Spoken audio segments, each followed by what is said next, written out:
মেয়েদের জীবনটাই বড় কঠিন। তারা অন্যের জন্য করতে করতে নিজের পুরো জীবনটাই অতিক্রম করে, কিন্তু তাদের মন খারাপগুলো কেউ দেখে না। তারা মেনে নিতে নিতে আর মানিয়ে চলতে চলতে জীবনের সমাপ্তি ঘটায়। তবুও এই সমাজ দোষ না করেও দোষীর খাতাতে মেয়েদের নাম লিখতেই ব্যস্ত। পুরনো বন্ধু হলো সোনা, নতুন বন্ধু হলো হিরে। তাই বলে নতুন বন্ধু পেয়ে পুরনো বন্ধুকে ভুলে যেও না। মনে রেখো, সোনা দিয়েই আংটিতে হিরেকে ধরে রাখতে হয়। সংসার মানে একে অপরের প্রতি দায়িত্ব, ভালোবাসা, সম্মান এবং পরস্পরের প্রতি গভীর বোঝাপড়ার সম্পর্ক। কিন্তু অনেকে সংসারকে ভালোবাসার জায়গা নয়, বরং নিজেদের কর্তৃত্বের প্রতিষ্ঠা ক্ষেত্র হিসাবে দেখে। তারা সঙ্গীর প্রতি যত্নবান হওয়ার বদলে শাসন এবং দখলদারিতে প্রাধান্য দেয়। অথচ যেখানে ভালোবাসা থাকা উচিত, সেখানে শাসনের দম্ভ প্রবেশ করলে সংসার বিষাক্ত হয়ে ওঠে। একটা সুস্থ এবং দাম্পত্য জীবনের মূলমন্ত্র হচ্ছে সমঝোতা, শ্রদ্ধা এবং ভালোবাসা। পারস্পরিক বিনিময়। যখন কেউ শাসকের ভূমিকায় অবতীর্ণ হয়, তখন ধীরে ধীরে সম্পর্কের উষ্ণতা হারিয়ে যায়। দাম্পত্য বন্ধু এবং বোঝাপড়া না থাকলে সে সম্পর্ক ধীরে ধীরে বোঝার মতো ভারী হয়ে ওঠে। এক সময় সম্পর্কের বাঁধন এতটাই শিথিল হয়ে যায় যে এক ছাদের নিচে থেকেও দুর্বল মানুষ একে অপরের কাছে পর হয়ে যায়। তখন ভালোবাসার বদলে ভয় কিংবা ঘৃণা জন্ম নেয়। সেই সম্পর্ক ধ্বংসের দ্বারপ্রান্তে পৌঁছে যায়। সংসার ভালোবাসার আশ্রয়স্থল হওয়া উচিত। প্রকৃতপক্ষে সংসার শাসনের জায়গা নয়। সংসার হওয়া উচিত নিরাপদ আশ্রয়। সেখানে ক্লান্ত হৃদয় বিশ্রাম পায়, শান্তি খুঁজে নেয়। একজনের দুঃখে আরেকজন কষ্ট পাবে, একজনের হাসিতে আরেকজন আনন্দিত হবে। এটাই হওয়া উচিত দাম্পত্য জীবনের সৌন্দর্য। সঙ্গীর প্রতি শ্রদ্ধাশীল হওয়া, তার আবেগকে গুরুত্ব দেওয়া, তার স্বপ্ন আকাঙ্ক্ষার সম্মান করা, এই সবই সংসারকে স্বর্গীয় করে তোলে। সংসারের যদি বন্ধুত্ব, বিশ্বাস এবং সমানাধিকার বজায় থাকে, তবেই সত্যিকারের অর্থে সংসার সুখের হয়। ঈদের দাওয়াত আর শেষ হচ্ছে না। বোনের বাসায় ছাদ বাগান শেয়ার করলাম, চৈত্র সেলে গেলাম আলহামদুলিল্লাহ। সেই ব্লগটাই আজকে তোমাদের কাছে শেয়ার করব আমি। তো নতুন দিনে নতুন আরেকটি ব্লগ ভিডিও নিয়ে হাজির আমি আপনাদের মাঝে সাভানা। ভারতের ছোট্ট একটা গ্রাম শীতলকুচি জেলা থেকে বলছি। তো welcome back to my channel. আসসালামু আলাইকুম। তোমরা সবাই কেমন আছো? আমি আশা করি তোমরা সকলে ভালো আছো। আলহামদুলিল্লাহ আমরা সবাই ভালো আছি। তো চলো, বরাবরের মতো ব্লগটা সকাল থেকেই শুরু করে দিলাম। তো আজকে যাচ্ছি বোনের বাসায় ঈদের দাওয়াত পালতে। ঈদের দাওয়াত আর শেষ হচ্ছে না। বোনের বাসায় ছাদ বাগান শেয়ার করলাম, চৈত্র সেলে গেলাম আলহামদুলিল্লাহ। সেই ব্লগটাই আজকে তোমাদের কাছে আমি শেয়ার করলাম। তো সকালবেলায় হাজব্যান্ডের কাছ থেকে লাউ শাক কেটে নিয়েছি। আমার টিনের চালিতে তো জানোই তোমরা কত বেশি লাউ শাক হয়েছে। তো আগাটা করে নিয়েছি, আর যেটা গোড়া পাতা, পুরনো পাতা, সেগুলো মুরগিদের খেতে দিয়েছি। আলহামদুলিল্লাহ বোনের বাসায় চলে আসলাম। তো তরমুজ নিয়ে এসেছে, আর বেশি কিছু নেইনি। আর দুইটা কুরকুরে আর একটা ললিপপ আমার বোনের মেয়ের জন্য নিয়েছে, আর বেশি কিছু নেইনি, ব্যাস। তো এখন আমার বোন তরমুজ কাটতেছে, আমাদের খেতে দেবে, সেই জন্যই আর কি। আর চলো, যতটুকুই পারি ততটুকুই তোমাদের কাছে শেয়ার করব। এই যে দেখতে পাচ্ছেন বোনের রান্নাঘরটাও তোমাদের দেখিয়ে দিলাম। এই যে তরমুজ দিচ্ছে খেতে, হাজব্যান্ড ওখানে বসে আছে, ওনাকে বলছি খেতে, বলছি কি খাবো আমি এখন। তো আমার হাজব্যান্ড আবার বাড়ি থেকে খেয়ে আসলাম, তো কারণ ওই রাতের মাছের তরকারি ছিল, গরম ভাত বানিয়েছি, পেট ভরে খেয়ে এসেছি। হাজব্যান্ড বলছে ভোক লাগছে না, তো আমার বোন বলছে কি একটু খাও, তো সেই জন্য আর কি একটু খাবো আর কি। তো চলো, এই দেখতে পাচ্ছেন আমার বোনের ওয়ার্ডরোবটা আমার খুবই পছন্দ। এইরকম একটা ওয়ার্ডরোব আমার চাই, অনেক দিনের স্বপ্ন আমার এরকম একটা ওয়ার্ডরোব হবে। তো হাজব্যান্ডের কথা অনুযায়ী কাঠের ওয়ার্ডরোব নিচ্ছে, ওইখানেও জায়গা হয় না, কারণ এক সাইডে আমার কাপড় রাখা হয়, এক সাইডে হাজব্যান্ডের, আমার হয় না, আমার কাপড় চোপড় বেশি। পুরুষদের অত কাপড় চোপড় লাগে না, মেয়েদেরই কিন্তু কাপড় চোপড় অনেক বেশি থাকে। আর জানো একটা কথা, পুরানো কাপড় চোপড় ফেলে দিতে ইচ্ছা করে না, খুব মায়া হয় গো। এই যে দেখতে পাচ্ছেন চা নিয়ে আসলো, বিস্কিট নিয়ে আসলো, আর যে তরমুজ। আমার বোনের মেয়ে এই যে দেখুন, ও আর কি টিউশন থেকে চলে আসলো, তো কুরকুরে খাচ্ছে আর কি। তো ওর 2টা টিউশন পড়ে আর কি আমার বোনের মেয়ে। আর আমার বোনের ছাদ বাগানটাও তোমাদের কাছে শেয়ার করবে। এই দেখুন কত সুন্দর ছাদ বাগান, আর কলা একটা ইয়ে হয়েছে কমলা লেবুর মতো, এটা ওদের স্টোর রুম, ওখানে মুরগি থাকে, কবুতর থাকে। এই যে দেখুন ফুলের মানে ছাদ বাগানটা কত সুন্দর আর কি হয়েছে। আর এখানে ইয়েলো কালারের ফুলগুলো খুব সুন্দর হয়েছে।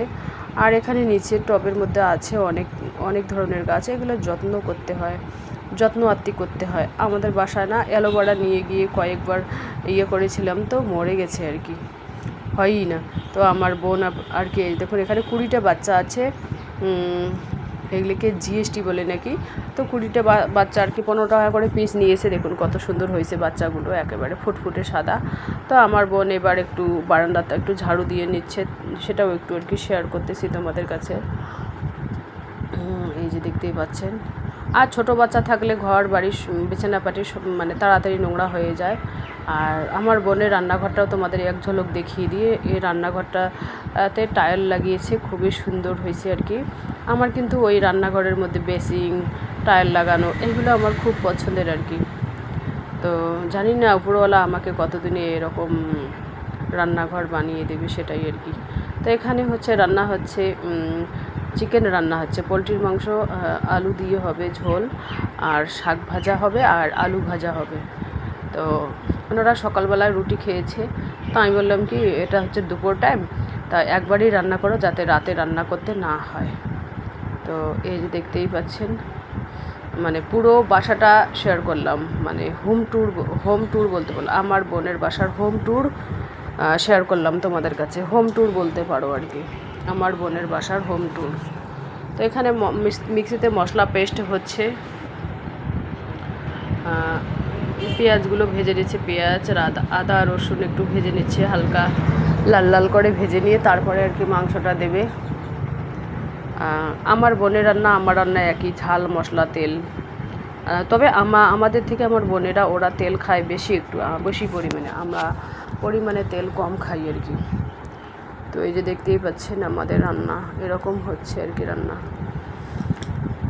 হাজবেন্ডও আমার পছন্দ করে না বেশি তেল ঝাল মশলা, আর আমিও বেশি পছন্দ করি না তেল ঝাল মশলা, আর শরীরের পক্ষে না লাইট কালারের খাবারই ঠিক আছে। আর মাঝে মধ্যে যে হ্যাঁ মেহমানের বাসায় যাওয়া, তেল ঝাল মশলা 1 টাইম 8 টাইম খেলে কোনো অসুবিধা হয় না, তেমন কিছু হয় না।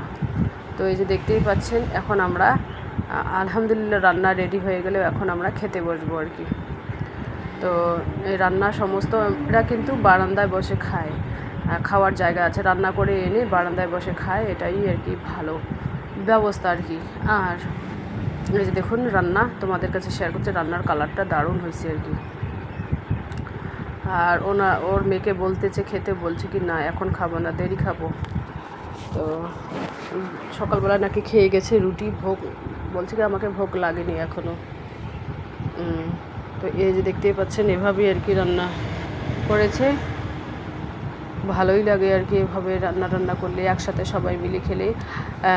কারণ হাজব্যান্ড এসেছিল 4-5 দিন হইলো, তো হাজব্যান্ডকে বলতে বলতে চলো একটু বোনের বাসায় গিয়ে ঘুরে আসি, বোনের বাসায় গিয়ে ঘুরে আসি। তো কথা শুনলো না, তারপরে আজকে আবার কালকে রাত থেকে বলছে ওনার নাকি দিনহাটায় কোনো কাজ আছে। তা আমি কাল থেকে বলতেছি তুমি যদি কাজে যাও তোমার কাজে, তো তুমি তোমার কাজটা সারবে, আমি আমার বোনের বাসায় একটু ঘোরাফেরা গল্প গুজব করবো, ভালোই লাগবে। মনের কিছু কথা শেয়ার করলে ভালোই লাগে, বোনের কাছে শেয়ার করবে না তো কার কাছে শেয়ার করবে, তাই না? এটাই স্বাভাবিক। তো এই যে দেখতেই পাচ্ছেন সবাই একসাথে খাওয়ার যে একটা মজাটাই আলাদা। তো আলহামদুলিল্লাহ আমাদের খাওয়া কমপ্লিট হয়ে গেল। এখন আর কি সবাই মিলে রেডি হচ্ছি চৈত্র সেলের জন্য। আজকে নাকি চৈত্র সেল শেষ হবে, আজকে আর কি সানডে, চৈত্র সেল শেষ হবে, শেষ তারিখ আর কি। তো সেই জন্য আর কি আমার বোন যাবে, তা আমি বললাম কি চলো আমিও যাই তোমাদের সাথে একটু ঘোরাফেরা করে আসি। তো বলে কি ঠিক আছে চলো। তো বলছে কি না খাওয়া দাওয়া হলো একটু গল্প সল্প করবো, একটু আড্ডা দেই, ওই এখনই খেয়ে এখনই যাব। তা আমি বললাম ঠিক আছে 5-10 মিনিট রেডি দম একটু রেস্ট নাও। তো এই যে দেখুন আমার বোনের মেয়ে মডেলিং শেয়ার করতেছে। ও কিন্তু মানে সব পাশে পারদর্শী, আমার বোনের মেয়ে সব পাশে পারদর্শী, এক পাশেও ফেল না। তো যাই হোক, পড়াশোনায়ও ভালো, ড্যান্সেও ভালো, অ্যাক্টিংও ভালো, কথাবার্তায় ভালো। আমার যে মেয়ে আছে তার থেকেও দুর্দান্ত চালাক, হেভি চালাক। মানে ও যেটা নিতে চাইবে ওকে নিয়ে দিতেই হবে এরকম পরিস্থিতি। তো এই যে দেখুন এই যে ড্রেসটা পরেছে, এই ড্রেসটার দামই কিন্তু 1000 টাকা। তো ও সব সময় এরকম ড্রেসে পরে 1000-1500 এরকম দামি দামি ড্রেসে পরে। এই যে ওর মা, এই যে আমার হাজব্যান্ড, ওরা সবাই রেডি হচ্ছে আর কি। এই যে দেখতে পাচ্ছেন, এই যে মানে ওর মা ওকে আবার মানে মডেলিংয়ের তুলতেছে, শর্ট ভিডিও করতেছে। তো আমি এপাশে ক্যামেরা ঘুরিয়ে করলাম। আর আমার বোনের যে ফ্রেন্ড, সেই ফ্রেন্ড এসেছে, ইনিও আবার আমাদের সাথে যাবে। তো এনার বাইরে যে বসার একটা জায়গা আছে কি সুন্দর, ওইখানে বসে আমি আবার ফুল তুলে কানের মধ্যে দিচ্ছি, ভালোই লাগতেছে। এরকম বাড়ি যে আমার কবে হবে। দেখুন বাড়ির সামনটা স্টিলের আর কি গ্রিল লাগিয়েছি, কি সুন্দর। তো এই যে আমরা রেডি হয়ে গেলাম, রওনা হচ্ছি, চৈত্র সেলের জন্য যাচ্ছি। দেখা যাক সস্তা দামে যদি ভালো কিছু পাই তাহলে নেব, না হলে নেব না। আমার নেওয়ার মতো কিছু নেই, যদি পাই বালিশের কভার 2টো নেব, বাস এতটুকুই। এই দেখুন আমরা 3জনেই একসাথে বসেছি আর নেমে পড়লাম আর কি। আজকে যা ভিড় পড়েছে, বাপরে বাপ, কি বলবো আর বলে বোঝাতে পারবো না, এত ভিড় পড়েছে, এত ভিড়। মানে যতই দেরি হচ্ছে অতই কিন্তু ভিড়টা বাড়ছে আর কি। তো আজকে লাস্ট, তো সেই জন্য আর কি এত ভিড় হচ্ছে। তো যাই হোক, খাওয়া দাওয়া করে এসেছি, এখন আর ভোকের মালুম নেই। তো এখন আর কি চারপাশে একটু ঘোরাঘুরি করবো, আচ্ছা এতটুকুই। তো চলে আসলাম অলরেডি বাসায়। চৈত্র সেল মানে টুকিটাকি আর কি। আমি 2টো বালিশের কভার নিয়েছি আর কি। আর আমার বোনের মেয়ের জন্য একটা ব্যাগ নিয়ে দিয়েছি আমি, স্কুল ব্যাগ। ও কান্না করছিল সেই জন্যই। আর আমার বোন আবার ওর মেয়েকে একটা জামা নিয়ে দিচ্ছে। আর হাজব্যান্ড, আমি আবার নিয়ে দিলাম ওই পেপসি। তো সবাই মিলে পেপসি খাচ্ছি আর কি, ভেতরটা ঠান্ডা করার জন্য। ও আবার মাজা খাচ্ছে। তো চলো আজকের ব্লগ এ পর্যন্তই। ততক্ষণ তোমরা সবাই সুস্থ থাকো, সাবধানে থাকো, টাটা, আল্লাহ হাফেজ। আর বলছে কি আজকে পার্টি হবে, পার্টি। পেপসির বোতল মাথায় নিয়ে আর কুরকুরে হাতে নিয়ে বলছে পার্টি হবে, পার্টি। তো আবার খুব আমার মতোই আর কি। আমার বোনের মেয়ে আমার মতো সাজগুজু করতে ভালোবাসে, শপিং করতে ভালোবাসে, এখানে ওখানে যাওয়া ভালোবাসে, কিন্তু আমার মতোই হয়েছে। আর এই দেখুন এখানে চা হয়েছে রেডি, এখানে বিস্কুটও রেডি আছে। মানে ওখান থেকে চলে আসলাম, আমার বোন বলছে কি চা খাবে তারপরে যাবে। তো চা বিস্কুট হচ্ছে আর কি। চা বিস্কুট খেয়ে আমরা বেরিয়ে পড়বো বাসায়। যেহেতু মেয়ে বাসায় একাই আছে, তো সেই জন্য তাড়াতাড়ি যেতে হবে। তাড়াতাড়ি আর কোথায়, সন্ধ্যা পার হয়ে যাবে মনে হয়, 7:30-8টা হয়ে যাবে। কারণ ওই পাশ থেকে ফেরার পথে আবার হাজব্যান্ড ওষুধ নেবে, গোসানিমারিতে নেমে ওষুধ নেবে আর কি হাজব্যান্ড। তো সেই কারণে আর কি একটু লেটই হবে। এখান থেকে গিয়ে আবার আমাকে রান্না করতে হবে। তো চলো, এই যে দেখতেই পাচ্ছেন বোনের মেয়ে বলছে কি তোমাদের একটু এগিয়ে দিচ্ছি। তাই বললাম ঠিক আছে চলো এগিয়ে দাও আমাকে। এই যে বোনের ছেলে, এটা ছোট ছেলে, বড় ছেলে তো ওর বাবার সাথে হায়দ্রাবাদে গেছে বিজনেস, ওর বাবার যে একটা বিজনেস আছে সেই বিজনেসটা করার জন্য গেছে। আর এই বোনের এই ছোট ছেলেটা কিন্তু মাধ্যমিক এইবার পরীক্ষা দেবে আর কি। তো সুপারি নিয়ে এসেছি ওখান থেকে। এই যে স্কুল ব্যাগটা যেটা খুলে দেখালো, এই যে জামাটা ইয়েলো কালারের জামা নিয়ে দিয়েছে, আমি এই ব্লু কালারের স্কুল ব্যাগটা নিয়ে দিয়েছি। আর ইয়েলো কালারের জামাটা আমার বোন নিয়ে দিয়েছে ওর মেয়েকে, এই ইয়েলো কালারের জামা।